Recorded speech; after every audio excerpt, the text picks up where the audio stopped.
and I can talk more about that.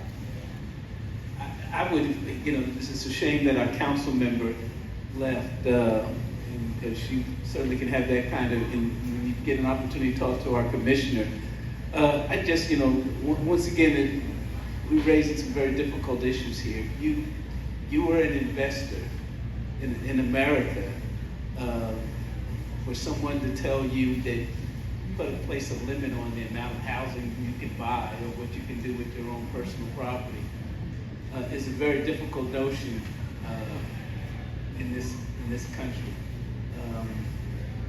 I think that we need to have some very serious conversations because, as was mentioned earlier, we've got to have a housing stock for everyone. As a matter of fact, I can tell you, when we talk to corporations all the time that wish to bring their business to the state, and some of the things that they look at, certainly they look at if there's great school systems, they look at crime rates, but they also look at housing, and they not only look for the housing for the top 1% of Americans who want the big mansions for their executives, but they need housing for their C-suite, they need housing for their regular employees, and they need housing for those who are coming in on entry level as well. And we're getting to the point in Georgia where we're not going to be able to fulfill all levels of housing, and therefore it's going to be discouraged for even corporations to move here. But if I were you, I'd talk to your county commissioner in the city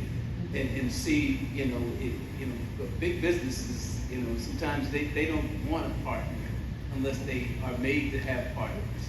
And Georgia's one of those states that we kind of discourage those kinds of, I should say the present leadership kind of discourages those kinds of things. But here's the Wonder Woman. But I will say that I hate that Larry Johnson, Commissioner Larry Johnson, had to leave because he is the chair of the tax committee. Build townhouses on them, and you have some affordable housing. Number two, what the earlier gentleman just said, none of this is going to work unless you do something about our private companies coming in at the last minute and buying every single townhouse from new developments. Just down the street from the GBI headquarters, Saratoga Lake, I did several inspections over there. 67 homes, about $200,000. One guy came in, bought all 67. So instead of 67 families being able to start, their lives with financial freedom, they're all renting it for twice of what the mortgage would be. You're really going to have to do something about that. I know of 5 communities, like brand new communities, where one guy has come in and bought every single townhouse. Thank you.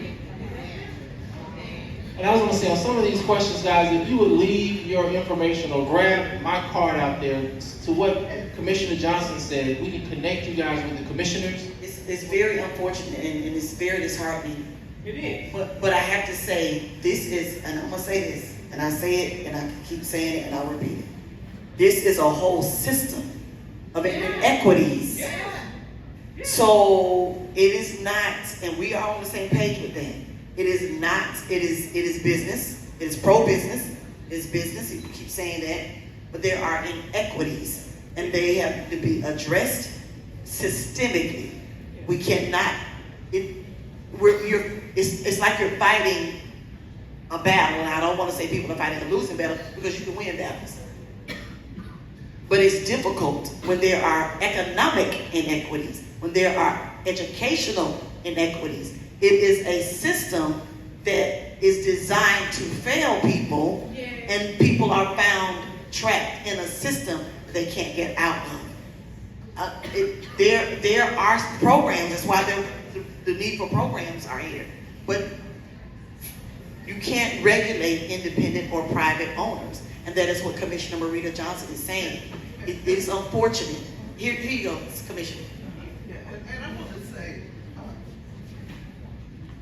I just want to say that we know that there's inequities.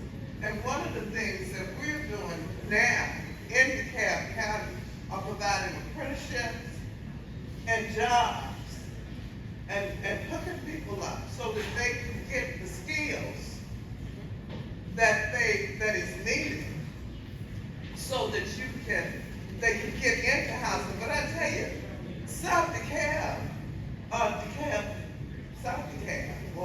DeKalb is not the only place that's having a problem with housing. Yeah. No, And I'm saying it's North DeKalb, it's East DeKalb, people are buying houses. Corporations feel that they can buy houses. Now, how can we help? What can we do?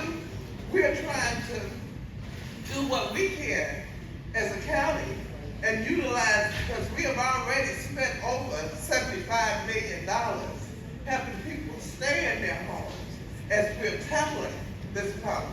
But it's not going to be one solution. It's going to be a bunch of solutions, and the main solution is to get training, to get jobs that you